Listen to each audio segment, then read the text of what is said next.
So what's up mga karusi? It's me na naman, Alfred Alama TV. Ngayon is pag-uusapan natin is yung napakamurang daw ng ating Rusi Classic 250 carb type. I-share ko sa inyo kung magkano yung down payment niya at yung monthly at yung cash price. Kung bago ka lang sa aming channel, huwag mong kalimutan pindutin ang subscribe button at notification bell para palagi kang updated sa aking mga video. And guys, bago tayo mag-start kung magkano itong ating Rusi Classic 250s, dito muna tayo sa kanyang speedometer acid. Digital pala to guys. Tapos dito yung kanyang may pass light siya guys para in case na yan po yung niya, high and low, signal light at saka yung busina. Meron din pala itong hazard guys, kaya napakaganda to kung may aberya tayo guys. Meron din tong kill switch para safe. Minsan ito yung niya, headlight saka yung start button. So dito naman tayo sa kanyang headlight guys, is napakaganda yung tsura ng niya, headlight. Pero bulb pala yan guys. Itong signal light niya mga karusi is LED light na po ito, kaya napakalakas yung ilaw niya mga karusi. So yung front fork niya nito is inverted. So kulay black yung front fork niya, kaya bagay na bagay. At itong front fender niya mga karusi is bakal na bakal yan. So sulit na sulit. Dito naman tayo sa kanyang gulong mga karusi. Ang size pala ng kanyang gulong is 110 by 90 by 17. So napakaganda mga karusi. So hindi ka basta-basta matutumba nito kasi lalo na pag mag-banking ka kasi makapal. At saka dalawa pala yung disc brake yan ito. Makita niyo dalawa yung brake niya sa harap mga karusi. Napakasulit talaga itong Rusi Classic 250. So ito yung tangke niya mga karusi. Kung makikita niyo mga karusi, may na siya dyan emblem na Rusi. Yan, kung magtataka kayo bakit nasa gilid yung pag-open na fuel tank niya, design po niya yan mga karusi. Kaya wag kayo magtaka kung bakit nandyan yan. So, oil cold na pala siya mga karusi. Kaya kahit gano'n pa kalayo yung biyahe nyo is kayang-kaya nito kahit 2 gigaraw pa or hanggang Manila.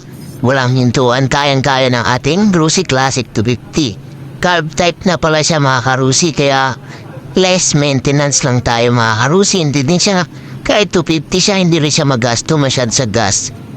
So yan, 250cc to.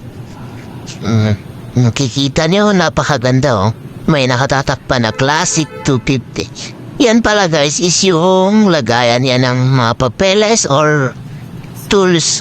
Pwede niyo ilagay dyan mga karusi. So, ang ganda ng kanyang upuan, napakalambot niyan. Hindi talaga sasakit yung puwet nyo. Kakaupo mga karusi. Dito naman tayo sa kanyang taillight. Napakaganda niyan. Bulb pala yan nasa loob mga karusi na maliliit, pero napakalakas niyan. Dito naman tayo sa gulong niya sa likod mga karusi is nasa 130 by 80 pala siya mga karusi. So mas makapal na siya. Kaya pwede talaga to siya pang bundok, pang highway o pwede nito pang banking. Napakaganda niya. So yung size pala ng kadena niya is 428 mga karusi. At saka yung sprocket niya is 46. Sa harap niya is 15. Diba? Napakaganda talaga nitong Rusi Classic 250 natin mga karusi. Kaya ano pa inaantay niya dito? Mag-avail na kayo dito sa Rusi 2 Gigaraw branch. Ngayon dito na naman tayo sa kanyang presyo mga karusi, kung magkano yung cash, down payment at monthly sa 3 years, 2 year at saka 1 year. Ang cash price pala nito mga karusi is nasa 86,000 lang mga karusi. Napakamura lang sa 250cc nyo, 86,000 lang. Sa down payment naman niya is napakababa lang mga karusi. Dating 15,000, ngayon is 7,000 na lang. Saan ka ba yan makakita ng napakamurang down payment? Mas pinababa yung down niya. Sa monthly naman niya sa 3 years, kung magdadaan kayo ng 7,000 is 3,515 lang mga karusi. Napakababa lang sa 250cc. Ang 3,515 nyo is may rebate pa tayong 300 pag updated tayo. Kaya magiging 3,210. Sa monthly naman niya sa 2 years mga karusi is magmamonthly lang tayo ng 4,695.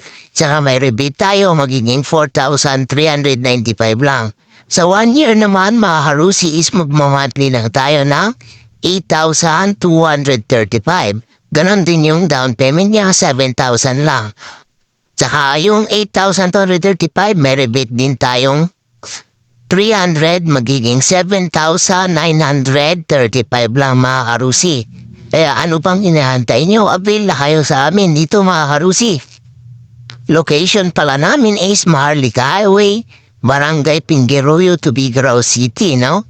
Napakalapit lang kami dito sa Robinsons, Tubigarao. Or i-contact nyo kami sa aming number na 0917-314-3776 or PM lang din kayo sa aking Facebook page na Alfred Alama TV din.